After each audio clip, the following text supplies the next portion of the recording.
Hello, everybody. Welcome to round 60 of the WBC Talks. This time it's going to be clean boxing program. It's a really one of the most important programs in boxing. But first, let me introduce 𝗧𝗔𝗟𝗡𝗗. She's the director of the WBC University.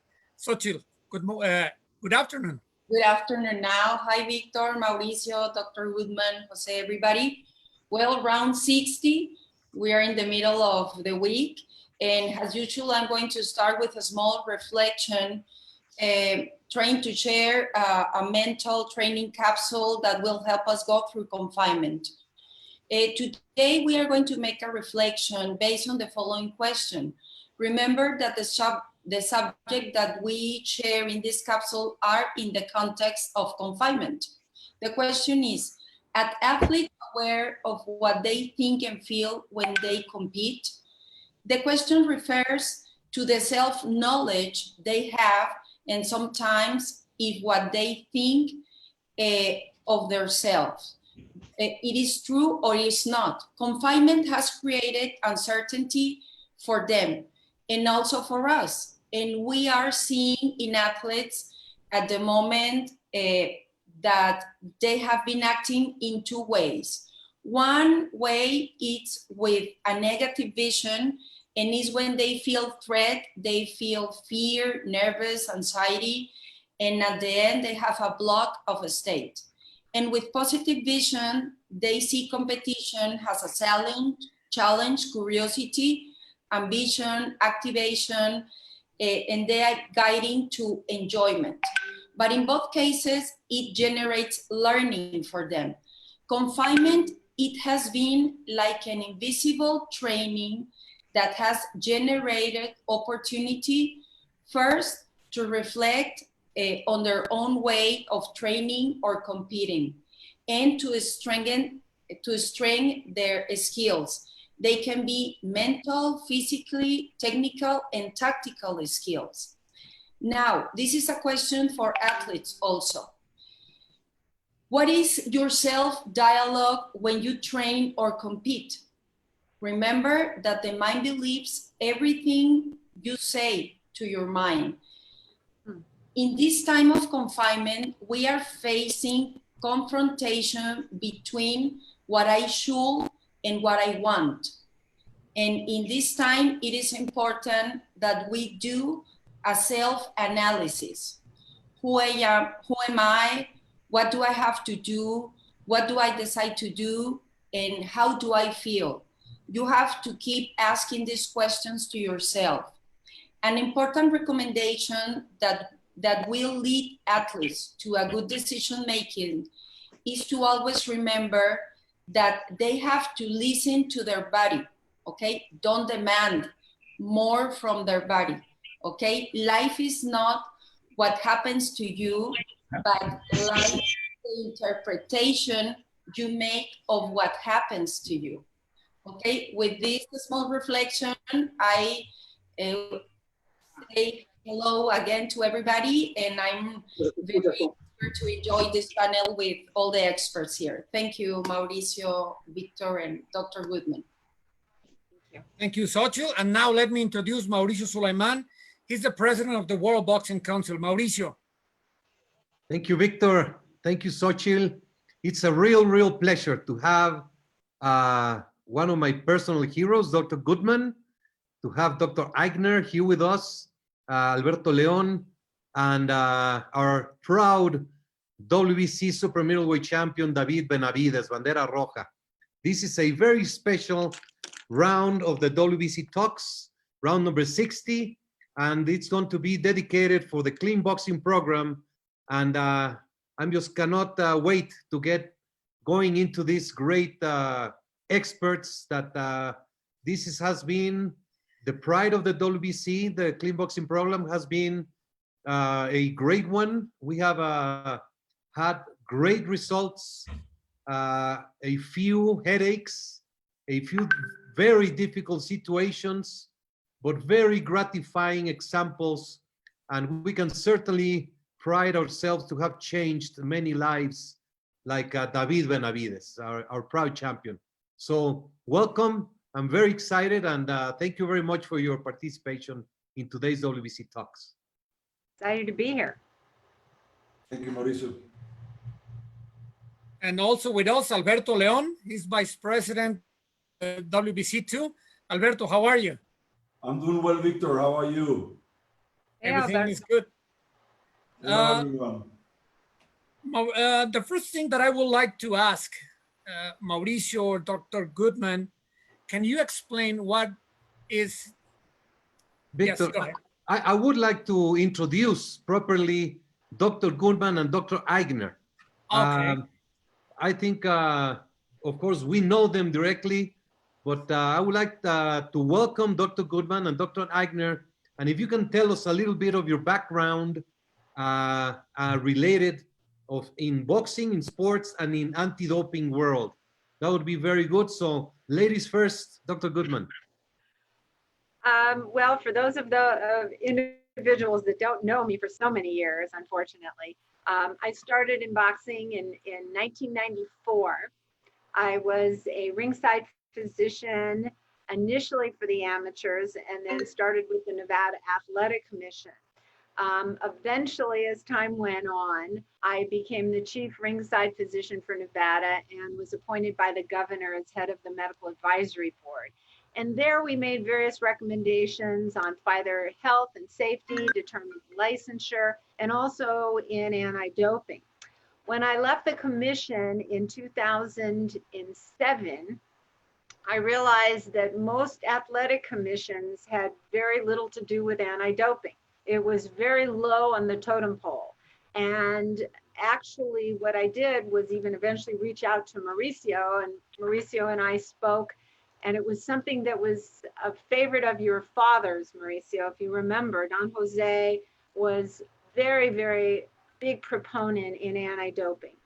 And through our work together with the World Boxing Council, with VADA, the Voluntary Anti-Doping Association that I started in late 2011, we have worked together. Now we've tested over almost 1,000 fighters through the World Boxing Council's clean boxing program. And I think in anything that this has done is it really has brought anti-doping to the forefront and the need for further testing and education of the athletes in boxing. It's been an incredible endeavor. No one has even come close to doing this. So you should be very, very proud. And I'm so happy to work with the WBC. Well, we're very happy to have the champion with us. You are an unbelievable asset to the sport, to clean boxing. Your work as a ringside physician for many years was spectacular, fundamental. You have always been there to help in any situation. You helped us to create the awareness pamphlet that we still give out every single fight for identifying post-fight trauma to the brain. That is given to the family, to the cornerman, and to the fighters so they can see the symptoms, because nobody knows when there's a concussion what is going to happen. So the key is to identify it and then address it immediately. So welcome, Dr. Goodman. Thank you so much. Your work for boxing has been loable and one of the greatest personalities in the sport. Thank you so much. Thank you. Dr. Aigner, welcome. Mauricio, good to see you again. I had the pleasure of doing some work with you and Alberto in Birmingham, Alabama a few years ago. So great to see you guys again. I got very big shoes to fill after Margaret's introduction. I have done nothing nearly as much as that. However, my daughter has ridden her horse and she did a very good job at that. So that's my claim to fame. But we run a lab. We're actually the largest anti-doping lab in the world. And our goal is to really make it, sports fair, but also to make the collections easy. And so, one of the things that we've been pushing really hard and working with Margaret on as well is the dried blood spots. Nobody likes needles. So we try to do a lot of innovative research to make it easier for the athletes to go through their program. And, we couldn't be prouder to partner with, 𝗧𝗔𝗟𝗞𝗦 and the WBC with their program. You guys have run a world-class program. There's a lot of the combat federations out there that don't take anti-doping serious. And no one could ever argue the investment and the effort you guys have put in. You guys have, you really take this seriously. So it's a great privilege for us to partner with you on these things. We're in unusual times right now. People are desperate to see sports, but with the COVID-19 pandemic going on, it's not easy to get people into stadiums and seeing things, but people have a huge appetite for sports. So we have turned our lab, we're basically full-time clinical work now on testing for COVID-19 and doing whatever we can to get people back to work, sport being one of them. So if there's anything we can do to assist you guys getting your sport back, we are absolutely fully committed. And thanks again for the opportunity, Mauricio. Really appreciate it. Thank you very much, Doctor. That's sensational. When there's always a situation of danger, of extreme concern, we can also find opportunities. So having the COVID-19 testing available is sensational.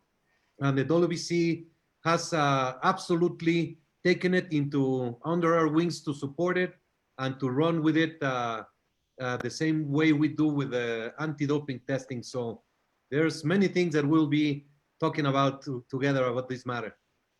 Thank you for what you do for sports and for keeping the sport safe. Thank you so much, Doctor. And Alberto Leon, he is the WBC Vice President, and he has been working diligently with the clean boxing program to continue to run and to advise and to take every case that we have to address into a great process, which is clean and open for everyone.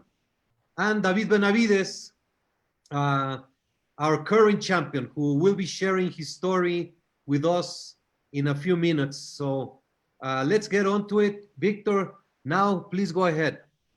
Thank you. Yeah, I would like to ask Dr. Goodman if she can explain what is the clean boxing program. How is this working with the WBC? So basically, one thing that Mauricio accomplished was he was able to do something that no one else in the world was able to do, to create some uniformity in the sport. And as you know, the way boxing is regulated and run, every commission, every country does their own thing. But what the WBC was able to do was to get all of the fighters, not just the top rated, which you've obviously done, but so many other fighters. I think we probably have about 700 fighters from around the world that are enrolled. And obviously not all of them are currently rated. Some of them have nothing to do with the WBC per se. Maybe young fighters coming up or fighters that are champions or rated in other organizations. And basically what Mauricio and the WBC, you guys have done is have all these fighters indicate that they wanted to step up and support anti-doping. So the clean boxing program has all of those individuals enrolled. As a result of that, those fighters know that they are subject to 24/7, 365 days a year eligibility to be tested by 𝗧𝗧𝗡𝗏. And we test on behalf of the WBC. Now, like what Dr. Eichner recommended and indicated what they're doing over at his lab in 𝗧𝗏𝗏, which is probably the foremost anti-doping lab in the world. And it's predominantly pretty much the only lab that we use now because they're so wonderful in helping all of us get our testing done expeditiously and doing the finest testing there is. We are able to test fighters anywhere. And so those fighters are subject for blood and urine testing, and now will also be subject for COVID-19 testing that will be run at Dr. Eichner's lab. And so basically we're not only involved in testing, we're also involved in education. With this off time, it just as we were talking about that it lets us reflect on other things.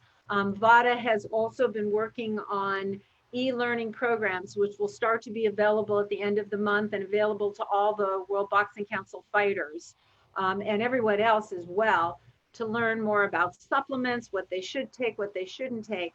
The clean boxing program that the WBC has created is actually unique. And there is no other sport that I know of, and maybe I'm wrong, Dr. Eigner could probably correct me, that has no out of competition testing. And often it's been a sticking point for other organizations, but we require the fighters to be eligible for testing of all substances at any time. In other words, most organizations that are through the World Anti-Doping Agency that are signatories of that organization include only stimulants and things like narcotics only in competition.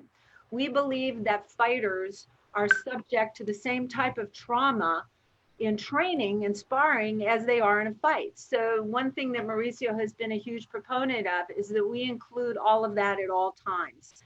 And so fighters are subject to all of those substances at any time. And the other thing is that we're always available for fighters to contact us, and many do on countless occasions, to ask about supplements.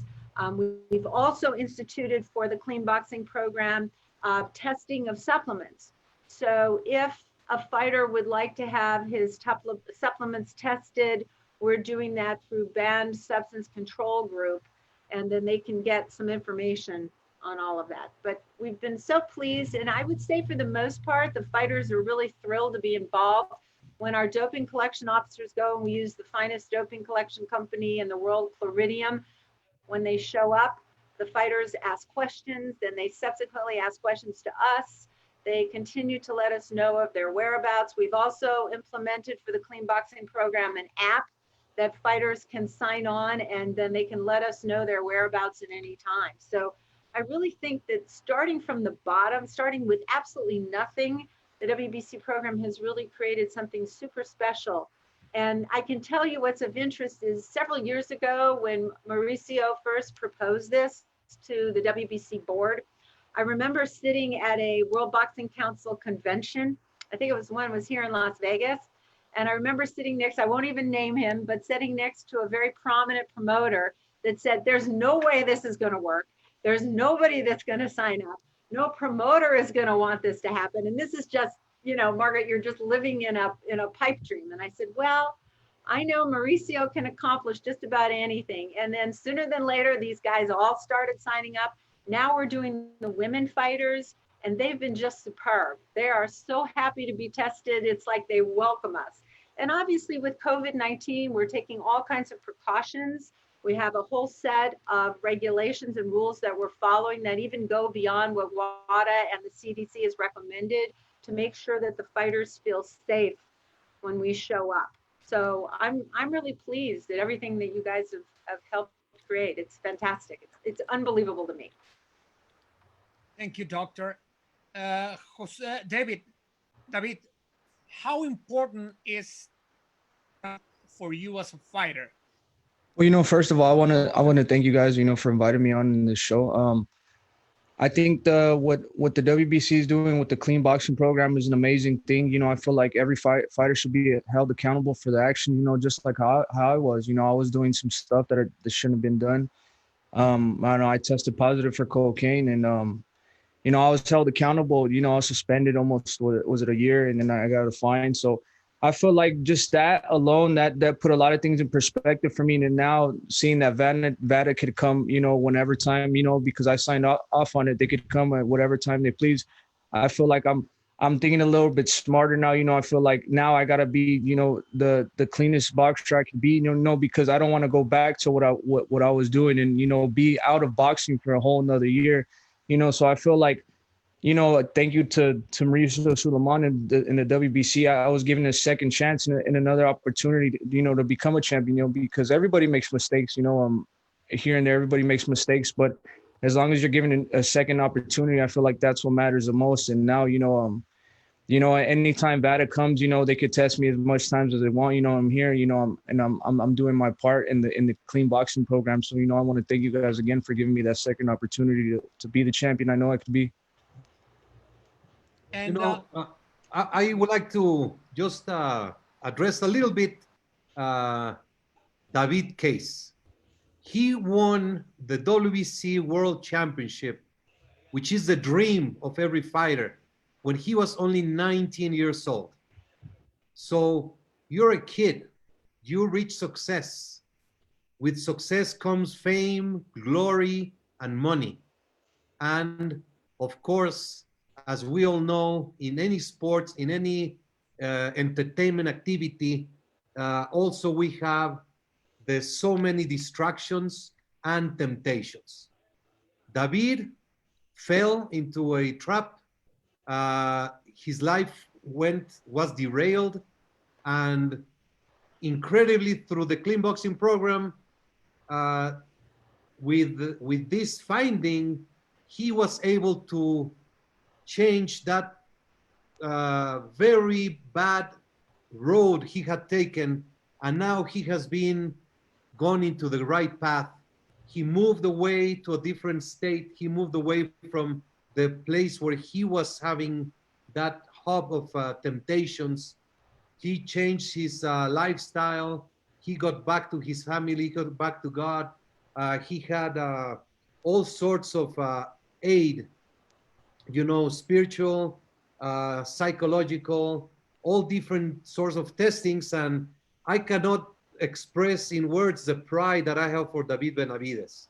And, also I wanted to tell you too, I had a lot of people, that are all on my side, but the one person too that I'm mostly great about is, Mauricio 𝗧𝗔𝗟𝗡. Every time I see him, he'd tell me, David, we have faith in you, just keep working hard, stay focused. And, that really meant a lot to me, only because Mauricio 𝗧𝗔𝗟𝗡 and his family have been in boxing around the best boxers in the world for years and years and years, generations. So for Mauricio 𝗧𝗔𝗟𝗡 to tell me that every time you see me, he treated me like a son. He treated me like family every time I seen him. And, that always meant a lot to me. You know what I mean? So I feel like, I don't know how grateful I don't think you know how grateful I am for this opportunity and everything you've given me, Mauricio 𝗧𝗔𝗟𝗡. I'm always be grateful for you, always. And like I said, thank you for the second opportunity, and I'll never disappoint you again. Yes, and you make us proud. You're the pride of the WBC. You make us so proud. I love your father, who is like your brother. When I saw them, I thought they were brothers. Unbelievable. And you're just a great seal of success. You're a success story of the clean boxing program. And you motivate us. And you have taken it like a man. And I'm just very proud of you. And I cannot wait to see you in the ring after this COVID-19 era gets past. Yeah. Well, thank you so much. I really appreciate you guys, and I appreciate you guys taking the time out to having me and talking to me on here too. And I hope everybody has a blessed day. Thank you so much. Thank you, David. Thank you very much. Thank you. Mauricio, what is the importance of this program and how hard was to bring it on? Well, we had, as Dr. Goodman clearly stated, in 1975, the WBC began anti-doping tests, mandatory after each fight. And that was a huge step for sports. And then my father he tried to keep up with the doping world. It became such an industry, especially in the Olympics, in the high level athletes in other sports. And my father always had this great concern about doping and keeping up with the progress of this difficult situation. We worked with Dr. I forgot, from UCLA, Dr. Catlin. John Catlin. Dr. Catlin, exactly. Yeah, Thank you. yeah. He created a great document. We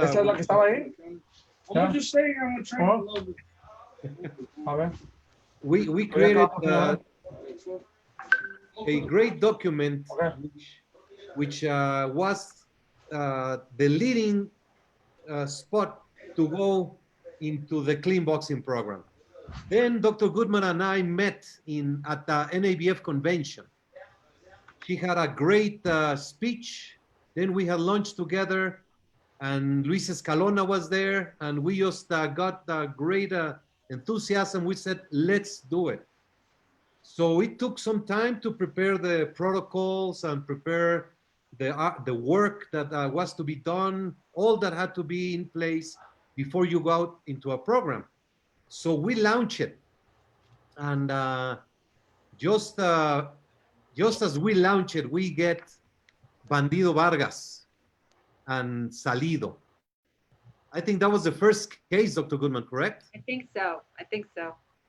We get, just weeks after we launch it, we get this case with clenbuterol. And it was perfectly managed by the California State Athletic Commission. We worked together. It was a situation of this very well-known clenbuterol problem.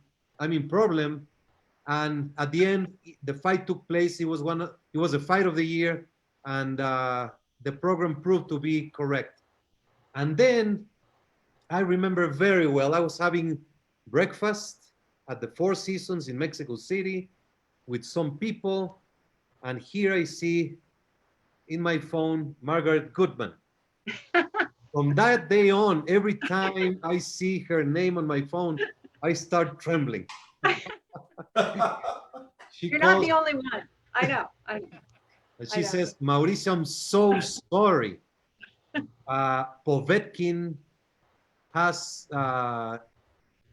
tested positive for, and she said the substance. I have no idea. I still have no idea of many of these substances. I don't know about it. Meldonium. I'm like, what's meldonium? And blah, blah, blah, blah, blah. So we have to do all that we have to do. So we have had 18 positives during this process. Every time it's very difficult, but the key of the program is transparency. And immediately, there's no, there's positive, it goes out, and everybody's notified, and then we have to take the actions. So I would say the difficult part is when we get that call from Dr. Goodman. And, but it's highly gratifying. David Benavidez's case is a huge example. And sometimes what we strive for is for justice. We try to do the strongest effort to do the research and find down to the most possible way what happened in that positive case. Yes, Alberto. I just wanted to mention, Mauricio, that in the clenbuterol situation, that's one of the situations where I'm the proudest of being part of this program, because with Dr. Goodman and Dr. Aigner's support, I believe that the WBC was a pioneer in establishing policies for clenbuterol. And I believe that over a year later, after we decided, more than that, after we decided the first clenbuterol case, basically WADA came out and has basically adopted a policy that is very similar to the policy that we adopted when we decided those cases. As far as increasing the threshold, as far as a lot of the things that they came up with were things that the clean boxing program had taken into account when making its clenbuterol decisions. And that's a testament to how great this program is. I don't know if Dr. Aigner would like to add anything about how that changed and how that's affected them as well. I don't know if... Yeah, I think what happened was, before you guys had your high profile cases and conducted the results management in a correct, common sense approach, there was a lot of people out there that had their head in the sand, and they just figured any positive meant sanction. And we all know now, and there's plenty of case law on it, that some individuals can be exposed through meat contamination, through environmental contamination. And I think, without some high profile cases that you guys went through, and I'm sure it was hard work at your end, the world would be a different place right now, where all athletes would be considered guilty regardless of them. And unfortunately, not all the athletic commissions have signed on. You know, we had a very high profile boxer that, you know, as far as I was concerned, had a textbook case, but the athletic commissions have their own policies on how they handle these things, and some of them haven't quite caught up with this standard right now. But I think that the more work that the VADA and WBC can do together, then these athletic commissions will actually understand on how to handle these things going forward. Dr. Aigner, how hard it is to make a standard for all the fighters, people that live in Mexico or Asia or Argentina or US, Europe? They eat different things, there are different customs. How hard is to make this standard? You know what? It actually isn't. And the thing is that every case is unique. And so you have a results management process. So Dr. Goodman will get a result, for example, and it doesn't matter where the athlete was tested. She will have a look to see what that result looks like. In some instances, what that concentration of the substance was. And then she can do a root cause analysis to see, has this person been anywhere near a country that has had known issues with meat contamination, for example? And so she can dial it back to that way. So you can have a worldwide program that is consistent. And the only thing that really needs to be known is there evidence of meat contamination in those countries? And if there isn't, we can still look and do further testing. So she's not limited just on that one test result. She can go back and get further testing. And that information can be really important in looking at to see whether this is consistent with someone who might have been exposed, you know, 2 weeks ago in China, or someone who's been exposed very recently.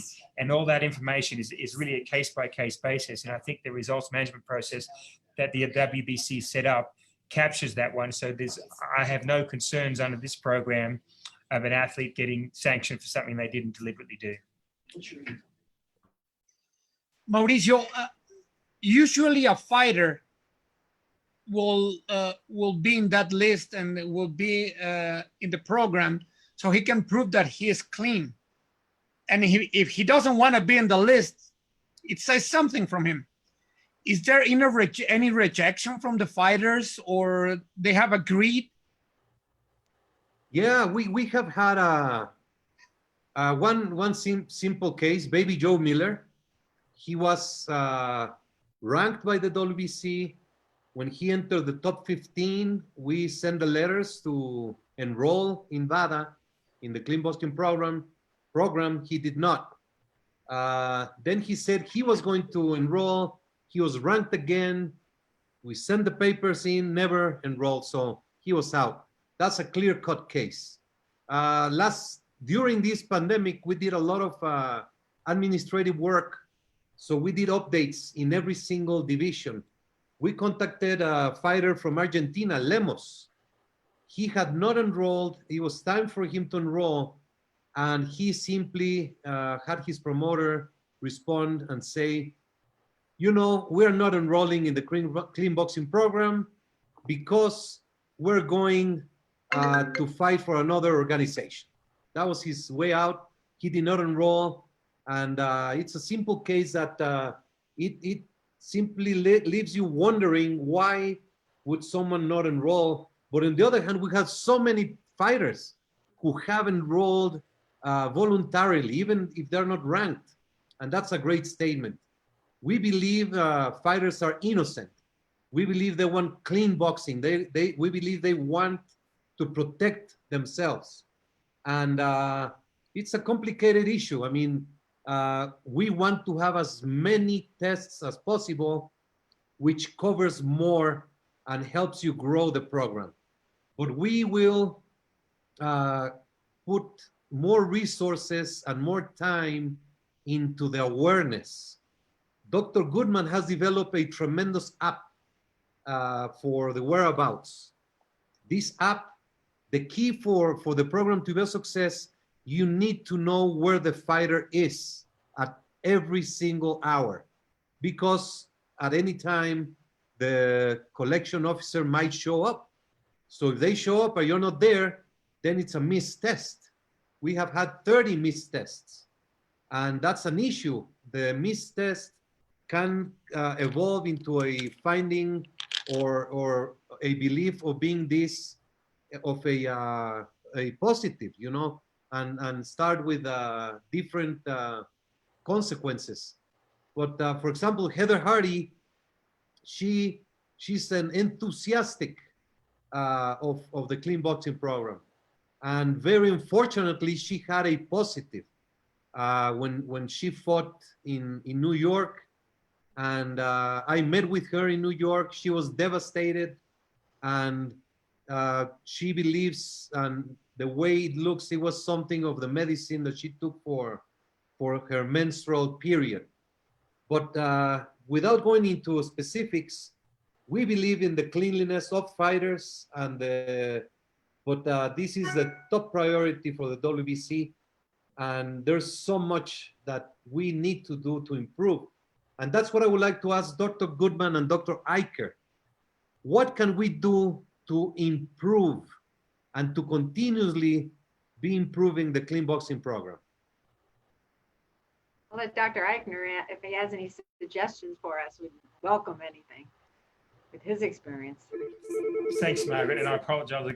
My phone won't turn off. In the back He's like one of the most busiest people on Sorry earth. about It's that. unbelievable. So kind for you to be here.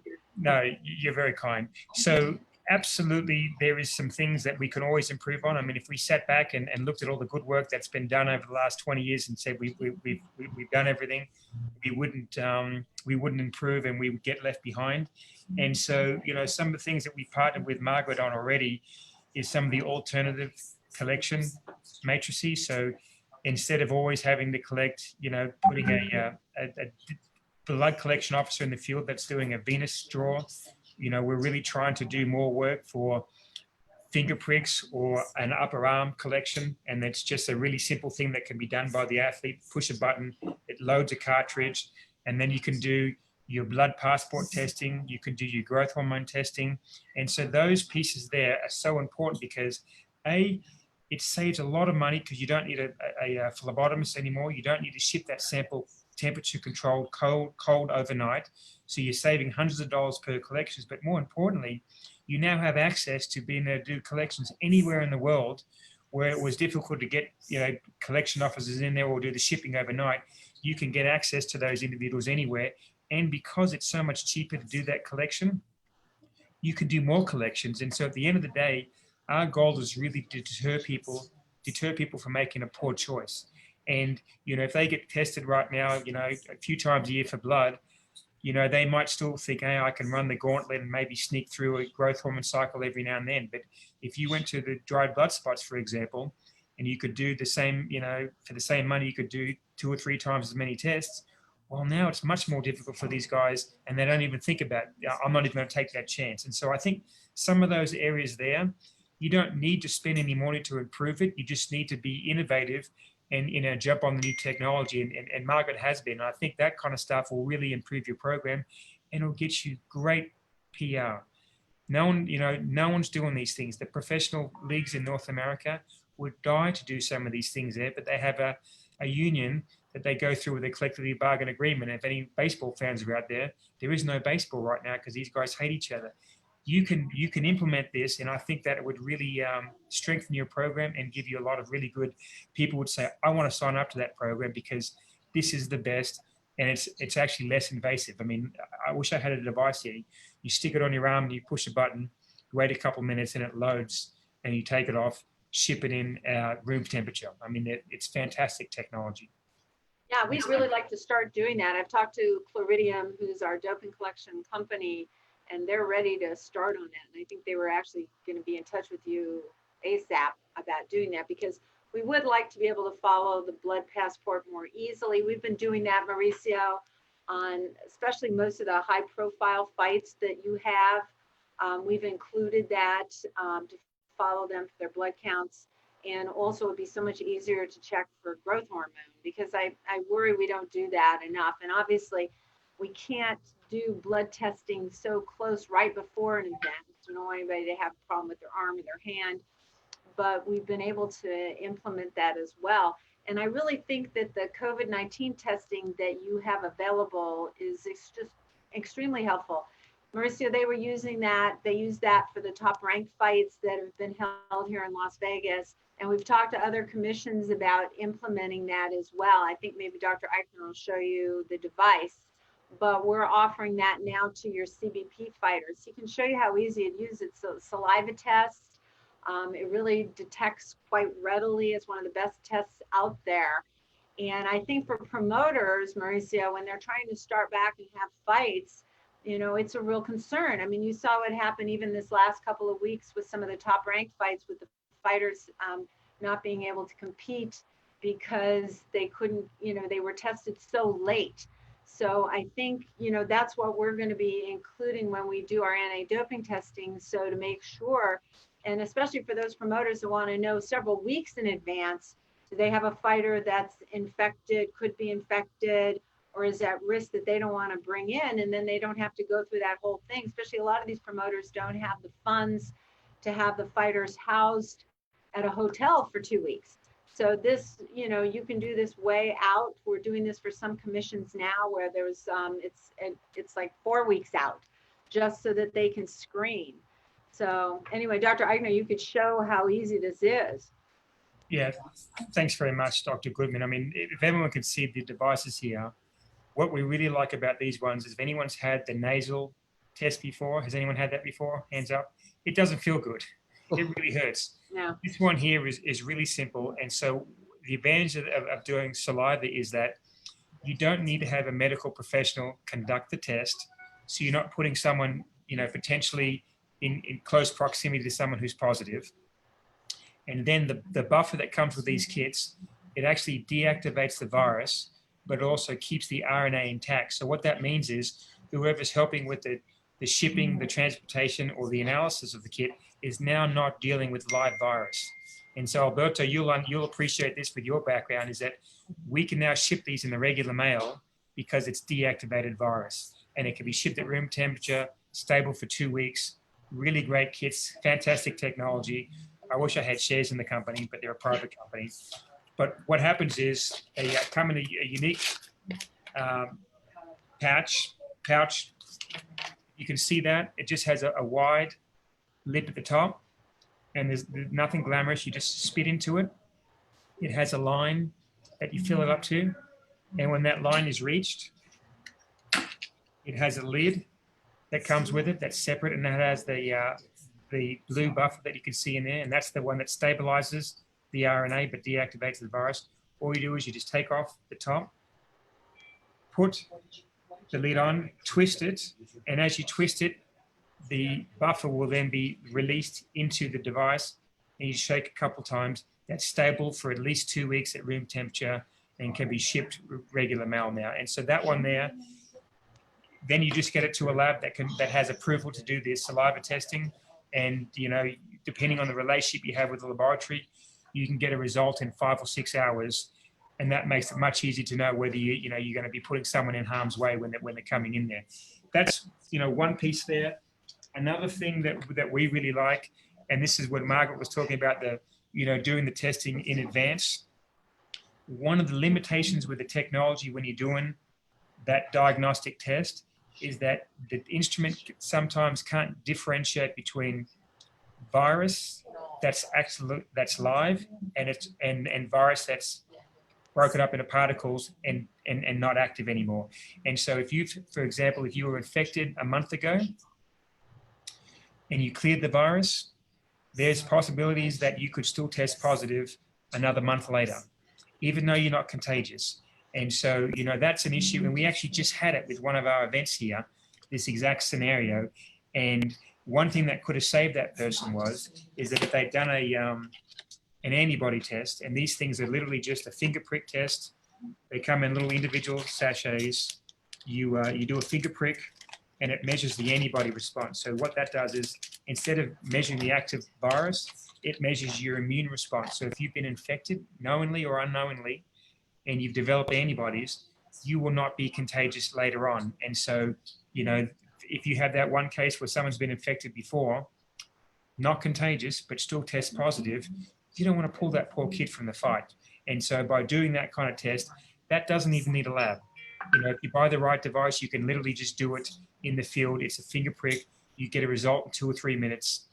it's not diagnostic, but it's very, very informative if you're going to be running a program later on to make sure that these kids weren't, you know, accused of having a false positive, if you will. Dr. Eichner, do you know how many labs across, like for example, in the US are running the saliva test? I don't have that information. There isn't many. And so the way that it's done in the US, and every country is going to be different, but the US has something where the FDA has to approve the technology. And so any kind of clinical lab can do the testing of the nasal swab, no problems at all. If they want to do the saliva test, they have to apply for what's called an emergency use authorization. And what you have to do is you have to establish that whatever kit you're using, that it compares equally well, if not better, than the current technology. And so the lab has to do that themselves. And so we have an emergency use authorization for this specific kit. There are other saliva kits out there. I know of 3 labs that can do this one, but I know of at least one other kit that has a lab that has what they call an EUA, emergency use authorization, on that one. So there's several, and around the world, they have them as well. I don't know that market as well, but they definitely have other labs. But it's not as, you couldn't just go to Quest or LabCorp, the big lab. They're not running it, and that's an issue. And you know, from the feedback we've had, everybody loves to spit into the tube as opposed to get something jammed up their nose. Yeah, yeah. And you know, Mauricio, what we've been doing is because we have those kits, and smart old Dr. Eichner's lab can run those tests. So what we do is when we do our anti-doping test with the urine, the doping collection officers are sending it to Dr. Eichner's lab. So it's run at the exact same time. And that way we can get the results within about 24 hours. Because every test that we do for you and every test that VADA does is expedited. So we overnight everything. We don't just ship. You know, that happens. I've seen that happen with a lot of other anti-doping agencies where they just, you know, ship things. It can take days or weeks, even if it's coming from a foreign country. So this way it gets right to the lab and they can run that really quickly. So we have both. That's a really good point. And I forgot to mention is that we're doing the COVID testing way quicker than we can do the anti-doping testing, and purely because we're looking for one thing as opposed to 300 plus compounds. And so we guarantee 24-hour turnaround time on the COVID testing. Yeah. But importantly, if we get that sample that gets delivered to us by 8 a.m. in the morning, they have a delivery that comes at 8 a.m. in the morning, you get that result that day. And so, you know, if you're having programs where you're really desperate to see what that result is, or within some kind of quarantine program, we won't hold you up on that one there. So that's been something that we're really striving for. If you go to, you know, the bigger labs, some of them are still 5 or 6 days. And so, you know, we're really focusing on people that are getting back to work or sport where they need that result straight away. Yeah, that's been great. We're living in a difficult time to even picture how things are evolving. What would you say? Why is a fighter motivated to use PEDs? Is there a trend? Is there a series of bad people going into the gyms and offering substances, bad influence? It's a personal decision. How would you define the current state of doping in the sport of boxing? You know, if you give me a couple of minutes, what I would like to compare it with some other sports. And so if we look at some of the other sports we work with, when they're at an age where they're not making any money, you know, if we use a sport that has a minor league system, for example, we see a lot of doping at that level because those kids aren't making any money. However, if they can move up to that next level, you know, they can go from literally making $30,000 a year to making a minimum of $550,000 a year. So we see a lot of doping at that lower level in some of those sports. And then when they make it to that big level, we don't see as much because there's too much to lose by that stage. They've made it there. They've got to keep it going. If we compare you with another fighting sport, like MMA, for example, you know, when we first started testing one of those programs, it was the Wild West. They were taking absolutely everything. And it wasn't just the up and coming ones that wanted to make their name. It was everybody. And that was a huge issue. And I think they're trying better, but it seems to be ingrained in that culture almost, where it's hard for them to get out. And I think some of the federations are doing the best they can, but that's different.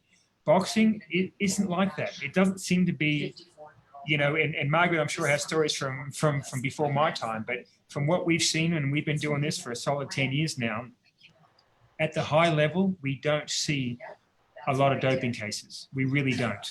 You know, at the lower levels, there's not as much testing there. And I think that the individual athletic commissions, they'll use the cheapest place to do testing. And so, you know, I know, for example, that, you know, one of the athletic commissions that does a lot of fights, on their lower level ones, they'll only test for 20 different steroids, you know, as opposed to when 𝗧𝗔𝗟𝗞𝗦 does it, it's over 100 different steroids. So they don't see a lot of those ones.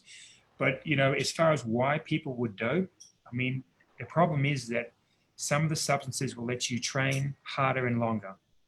And so, you know, if a fighter is not in good condition and they want to take a quick way to get back to fitness, well, they can get you there. So there's an incentive that way. But as far as the culture goes, I mean, like with the unannounced testing program, I think it's tough to get away with it. You know, with the true unannounced, you know, independent program, the kids have no way of knowing when the collector comes. I don't really see it in the culture. And Margaret, please help me out, because you know a lot more from traditionally how boxing looked.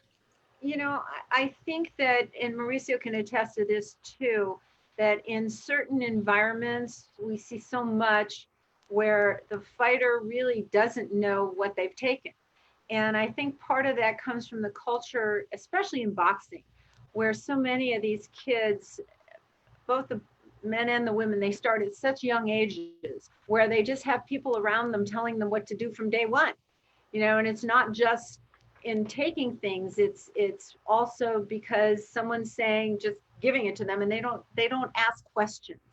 And so one of the great things about the clean boxing program that we want to do more, and that was another reason why I started on this off time working on these e-learning things when we can't, you know, have big projects where we have fighters come to seminars, is for fighters to take more responsibility for themselves. You know, I always told this old story, Mauricio, when I was a ring physician and I would sit at the weigh-in, and right before the weigh-in, I'd be examining the fighter, we'd be going over their paperwork, and they would have to write down, you know, what they've been taking in the last month. And I would see things like aspirin. You know, well, obviously aspirin isn't a controlled substance, but oh my God, is that like the worst thing for a fighter to take before a fight? And, you know, they're going to bleed more. I remember so many fights I worked because these fighters were pumping themselves up on Advil, Aleve, aspirin, and they didn't understand that. And that kind of made me think that they needed to know, because when I would tell a fighter about taking something or not taking, I would have maybe a trainer over me saying, don't talk to them about this. You're going to make them nervous. You're going to. But I think as time has gone on, and one of the things the WBC has done, and one of the things we try to do with 𝗧𝗧𝗏, is educate the athletes themselves. And my goodness, with a resource like Dr. Eichner and the resources we have available, so many of these fighters are taking advantage of it. You know, we work with a program through drug-free sport called Access, and the fighters themselves can establish their own account. They don't go through us. It's private. There's no cost. They can ask any question they want, and it's anonymous. And so I think them using the internet, using the things on their phone to take advantage of this, by letting the fighters learn themselves that they need to take responsibility for themselves, and that's what this program is doing, it makes such a huge difference. And it's not just with anti-doping, it's also with, like you talked about, symptoms of concussion. You know, the fighters need to know that they're responsible for themselves, and they can ask these questions and learn all this themselves in simple ways and don't have to rely on other people. So I think a lot of the issues that we have had, Mauricio, and that we will probably continue to have, come because people are just giving them things, telling them this is okay to take, this, don't worry, it's legal. They take the chance and they don't ask the question. And so by doing that, and it's not just with that, I mean, it goes beyond, you know, Dr. 𝗧𝗏𝗡𝗏 and I created a book many years ago called Ringside and Training Principles. And in there, not just on anti-doping, but on training things. They need to say, you know, if they have a headache or they don't feel good, that they can say they want to stop, instead of just being pushed into things, or when to sign a contract, how to sign a contract. Those kind of things should be something that they take responsibility for them. And you can see some of these really successful fighters that are WBC champions, and just like Mr. Benavidez and fighters like, Canelo and Golovkin, they take those responsibilities themselves. I mean, Oscar can tell you about that.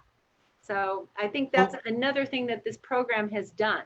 So I am a fighter, and I'm using 8 different supplements. So what do? I contact Access. Is that the name? Access? Mm-hmm. ACCESS? No, AXIS. AXIS.com. Yeah, well, it's DFS Access. I'll send it to you again. But it's on, when every fighter signs up to VADA, they get an information sheet on how to do that. And I would tell you that's probably the biggest call that we get.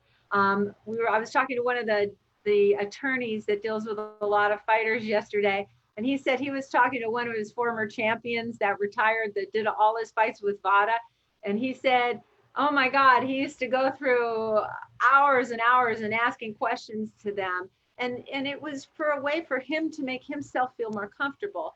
I mean, it's hard unless you're one of the fighters making more money to get their supplements tested, but that's something that's available through us as well. And so that's another reason that this is so good that you're having this, that they can contact VADA and how to get their supplements tested through Banned Substance Control Group. There's other organizations that do that as well.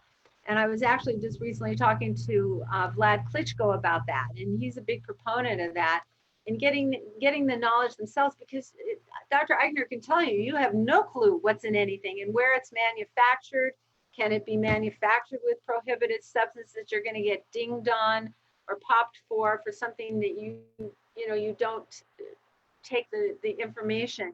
And one of the good things about Access is no organization will actually approve supplements. You can do it through all these other big things like UCAT or USADA. Nobody will approve supplements because they just don't know. I mean, there's so many times where they're manufactured with illegal substances or near something.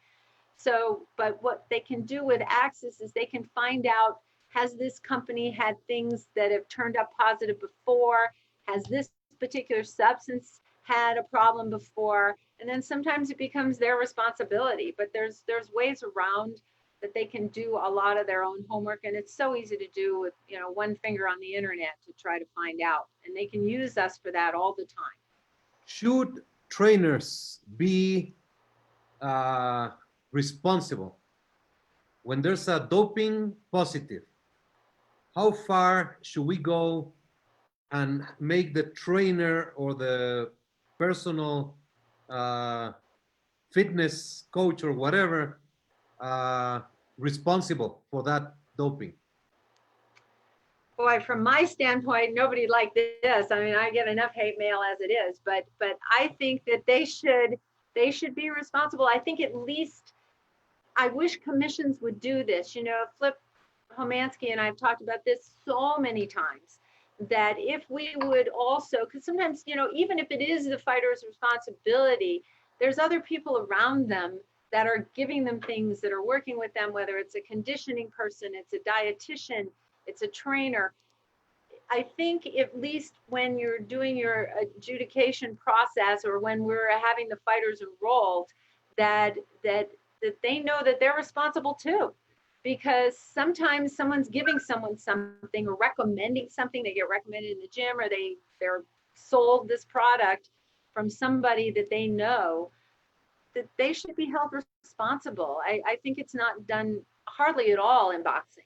I think in some of these other decisions that go forward from the Court of Arbitration for Sport, all these things come into play. But in boxing, I think that it would be very important, and Alberto can talk to that, at least bringing those people in to discuss that, because I know no one wants to finger anybody else, but I think that by making other people responsible as well, it just holds everyone accountable. Flip's thing was that he thought that the promoter should be accountable. He said the number one to get rid of doping in sport would be make the promoter involved as well, and that they will hold the fighters' feet or hands to the fire, so to speak. But but why not at least have that as part of the inquiry? Mauricio and Dr. Goodman, yeah, you're correct. I mean, there would have to obviously be a way to enforce that responsibility on the part of trainers or advisors or promoters. Some kind of licensing requirement with the WBC or some kind of contractual commitment that they are certifying that their boxer is clean. And if the boxer turns out not to be clean, then we can allocate responsibility to the trainer. But I think that what Mauricio is saying is very much on point, because a lot of the cases that we see are cases in which the fighters just take whatever is given to them. The fighters do not sometimes read the labels, they trust the people who train them, they trust the people who condition them. So where is their accountability? I believe that there should be some. Totally. We have you work so hard on a webinar, and we have it. It's mandatory for every fighter to watch the webinar. Do you think we should do an upgrade, a redo of the webinar? Mm-hmm. I do, because some things have changed. And also, you look so wonderful now. You should put that in. Sorry to go there, but it's true. So, no, I think it definitely should, and it could be, and I don't think it would be a big expense. And then also, like I said, I've been putting together 4 e-learning segments on supplements and prohibited substances, even one on concussion that I think would be really important for the WBC to have as well. Can you see a photo? You're the only one that looks better as time goes on. It's like a movie star here, according to. So, I think that's really important. I think that would be easy to do. The organization that did the webinar in the first place, I think would be happy to help us with that. It really wouldn't be a big deal. Yes, I think we should do do a redo and update it. Mm-hmm, mm-hmm. Yeah, because it's like 5 years old now, 4 or 5 years old. Yeah, and some of that I covered in some of these e-learnings that'll be available for the WBC to put as part of their clean boxing program. But I think, it would really help to have that. I mean, education, you can't beat it. And I think as time goes on, fighters learn how easy it is for them to do these things themselves. I mean, they're all on Twitter and Instagram and all of this stuff. And I think it would be a way for them to access things and make it clear. Because this is what we're about. I mean, I think Mr. Benavides, gave an amazing story. And, I think the one thing that maybe wasn't mentioned in his story was what was the danger to him as a fighter. Somebody that gets hit in the head that's using cocaine. I mean, we can talk about anabolic steroids and all these other things that Dr. Eichner's lab is fantastic in testing for. But something as simple as that is probably one of the most harmful things to a fighter. And so I think that's why it's so important that this was stopped early for him, because the risk could be great. I can tell you as a neurologist, one of the most common incidences of death from cerebral aneurysm or cerebral hemorrhage in a young person is cocaine and stimulant use. Wow. So I think that, this is just a very strong story that he brought forth that's so important to all fighters. I mean, there's no greater risk than that. I mean, what kills fighters? What kills fighters is having a severe injury, acute injury to the brain, and stimulants are probably one of the biggest causes. So. Yes, Alberto? Yeah, I wanted to also, I know that we are running out of time. I hope that we still have a little bit more time, because there are 2 points, Dr. Goodman and Dr. Eichner, that I would like to bring up. And is number 1, education about temporary use exemptions, which I believe is so important to develop the tools to educate the athletes and their camps about what a temporary use exemption is and what it's used for. And that topic may have been touched upon a little bit earlier, but I think that we need to be firm about that. and then the second is education about updating whereabouts forms, which is a huge potential problem. I think the WBC office has done a tremendous job, especially during the down months of the pandemic, to really get on top of having us updated in that regard. But if you, Dr. Goodman and Dr. Aigner, could educate us a little bit about that, that would be great. Well, it's so funny because I look at all these things, Dr. Aigner could talk about that, but I see all these things on Twitter and discussions about, athletes missing their whereabouts. And then, I think that we've been doing an incredible job. Although I will say that most of the fighters fail to advise us of their whereabouts. And one thing that 𝗧𝗟𝗡𝗏, I will give them great PR and kudos for, is they tend to follow all your fighters on Instagram. So, I'm not saying please don't use that as an excuse. Especially they can use the app, but boy, all you have to do is look at one of these guys or women's Instagram and you can pretty much find out where they are at most times of the day. So that makes it a little bit easier. Twitter is also something that we use too to kind of keep track.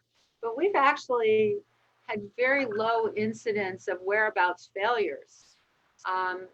It actually has been good. And I think now with implementing the app, it's been updated and it's so easy to use. I think it'll make a huge difference. So it's good. Yeah, and I love this article that you guys did on cocaine because these stimulants drive me crazy because I just think it's just so unrecognized by our athletes. We have a question. I'm sorry. Yes, Victor. Go ahead. No, we have a question coming from Cynthia, but it's finishing. Please go ahead. I think sometimes it's hard for the fighter to understand that recreation drugs are not harming him in that way. It's part of the education. 100%. One thing that's not prohibited, obviously, that probably in a chronic level is of great danger to a fighter more than anything else is alcohol. I think that some of the fighters, Mauricio can talk about, that are retired that had just giant problems with alcohol. As a neurologist, from my standpoint, people think about alcohol affecting the liver and other organs, but I can tell you that the biggest toxin to the brain is alcohol. And not that I'm trying to say nobody should have a drink ever, that's not the point. But fighters that too often abuse alcohol or binge drink, they don't understand what it does to the central nervous system. It affects their balance. It affects their nerve endings, so they can't feel as well where their feet are. And so in a fight, I often see fighters that I know of that are currently competing that have had problems with alcohol, and it affects them to a great deal. The other thing that alcohol does is it kills our brain cells. So over time, especially the balance center called the cerebellum in the back of the brain that kind of controls your coordination and being able to do this or walk a straight line, it affects that in such a great deal, not just in an acute basis if somebody's just been drinking, but over time. And so one of the biggest toxins to a fighter that they don't understand is binge drinking or chronic alcohol use. And I'm not talking about falling down drunk. I'm just saying chronic alcohol use is probably one of the most dangerous things to all of our fighters. And when we've done brain scans on the fighters, we often see that there's been changes and shrinkage of those parts of their brains more than anywhere else. And there's all different ways of telling. And some of the drug tests that Dr. Aigner has done, every once in a while we get back a result and I'll say, well, what does this mean? And they go, well, it shows evidence, even though it's not considered a prohibited substance by WADA or even by VADA, that we look for that and we can see that somebody probably is a drinker. And then I can look at their performance and, I wish I could go say, stop drinking so much because it's ruining your career. You know what's a great danger? When you train and you do sparring, your brain swells. Then you go home or after training and you have drinks. That brain, instead of going back to normal and healing through the normal way, remains swollen because of the alcohol. And then it's more dangerous when you continue doing the sparring without the process of unswelling of the brain. There's so many things that, you know, I wish just young fighters, and that's really, you know, it's just like with everything. We just want to, these young kids that are coming up, these men and women that are working so very hard, just to know some little points like this that can change their whole life, you know. And in for example, going back to Mr. Benavides, it could have changed his life in so many ways. Besides him changing his life around, this could really have protected him in a bout, you know, or in sparring. I remember a couple of years ago, we've had fighters that in the gym, they suffered a cerebral hemorrhage. And then it was found that they were using stimulants and using recreational drugs like cocaine. And, you know, I just think that it's important. It's not just important in a fight, it's important for their career. You know, boxing is a profession. It's not an avocation or a hobby. We have a question from Cynthia Conte. She would like to know you and Dr. Eigner's opinion on the female Olympiad who was ruled at no fault as the PEDs were transmitted by sex from her partner. She would like to know your opinion. I'm going to throw that one to Dr. Eichner because, boy, that one amazes me. Oh my goodness, hospital pass. So there is a study that was done in Brazil about 12 years ago, and there is some creams in South America in general, in Latin America, where they use prohibited substances even on over-the-counter products. And there was a study where they used a vaginal cream and they had sex with their partner, and they wanted to see if their partner could be exposed to that prohibited substance from the vaginal cream. And there was an indication that that could happen. So that has now been extrapolated into, well, now if the male partner is using a prohibited substance, and, you know, knowingly or unknowingly, could they then pass that on to the female? So there is no data that supports that hypothesis. I'm not aware of anyone doing that study. We've been asked to do the study, and for the obvious reasons, we have declined. I think it'd be tough to get an IRB approval, and to part of the study design, would we have to put in a cost of a bed and sheets and so forth? So we can't do that here. But, you know, is it possible that you could get environmental exposure from another individual that was using substances? Yeah. And I mean, you know, some of the instances have been with, you know, with more illicit substances. You know, a cocaine user could pass on a low level amount of cocaine to their partner through intimacy. That could happen. You know, the recent cases, if you're talking about the Canadian one, there was a Canadian 𝗧𝗏, and that one where they did a whole bunch of testing and they thought it had to have come from something other than her using it. They went with that one. There was 2 recent cases here in the US last week that came out. And, you know, from what we understand is that they looked at every other possibility and said, well, we don't know where it came from, therefore it must have come from something like this, as opposed to any strong data on there. I would caution the WBC, you know, before we start making those determinations, to have a little bit more data to support it. But it's, in some circumstances, it's possible. Okay. One last question also from Cynthia. She would like to, she's discussing about 𝗥𝗢𝗨𝗡𝗗, the COVID test, which turned positive. And she's talking about it's a long question. It's going to be hard to take it. But basically, she says that the antibody test showed that she was infected a few months back, and that she should have been able to fight, that she was not infectious. And she's just asking if there's any news that you have about her case and how that was treated at that moment by the commission. I can't speak about a specific case. I mean, they'd have to go to the commission on that one there. But this is what we talked about earlier. If you complement, you know, your testing program by using both the antibody test as well as the diagnostic PCR test, you should be able to differentiate the ones that have been previously exposed and will not be contagious from the ones that are currently contagious. And I think that's a smart way to do it. I think we're at a very beginning where a lot of the individual athletic commissions are going to have to learn these things very quickly.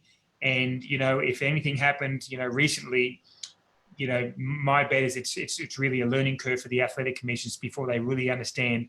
And right now, until they're 100% confident, I think they're going to err on the side of caution, and any positive is a positive, and let's not take the risk there. So I think we're going to learn a lot more and hopefully educate the individual commissions a lot more.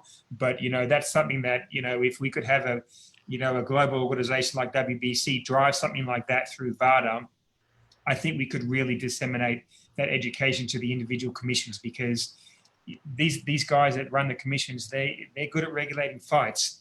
You know, then they had to learn doping. Now they're trying to learn COVID. I mean, like, it's these poor guys are getting massacred. It's really hard for them. Cannot be more, how can I say, that was so clear. I mean, not even the world knows about COVID, much less to expect. They took the safe road, and I believe that was correct. And Micaela has bright future, so she can compete in the near future. Well, we're getting there. Thank you so very much for your time. I believe this has been a wonderful panel, a wonderful round 60 to wrap it up. Mm-hmm. And I believe that 𝗧𝗔𝗟𝗡 would like to add something. Thank you, Mauricio. Well, I just want to tell the panel that I want to put on disposition the educational platform from the WBC University. I've worked before with Dr. Woodman on putting together a part of the program Nutrition and Weight in Boxing, which the first model is the Clean Boxing program. So maybe we need to do an update and be ready with all these new considerations that we have, and just the university is yours also, so we can keep working together. Thank you. Thank you. So is there anything you would like to add, Dr. Goodman, Dr. Acker, Alberto? Well, not on my part, just to thank you, Mauricio, and thank Dr. Goodman and Dr. Agner and Victor for being here. I think this program has been great, and let's just keep going. Thank you so much for having me. It's been wonderful. Thank you so much, Dr. Agner. Thank you. Thank you very much. Margaret, Kiss, and what we do, we learn in this process, we do a virtual hug. So we just get close to the camera and give a hug. So come close, Dr. Goodman. Okay.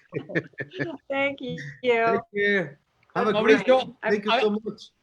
I would like to add, I found 4 words for this program. I think it is educational, that it's really, really important for the fighter, not just to follow what they said, but he's responsible, so he needs to know. The second thing is certainty.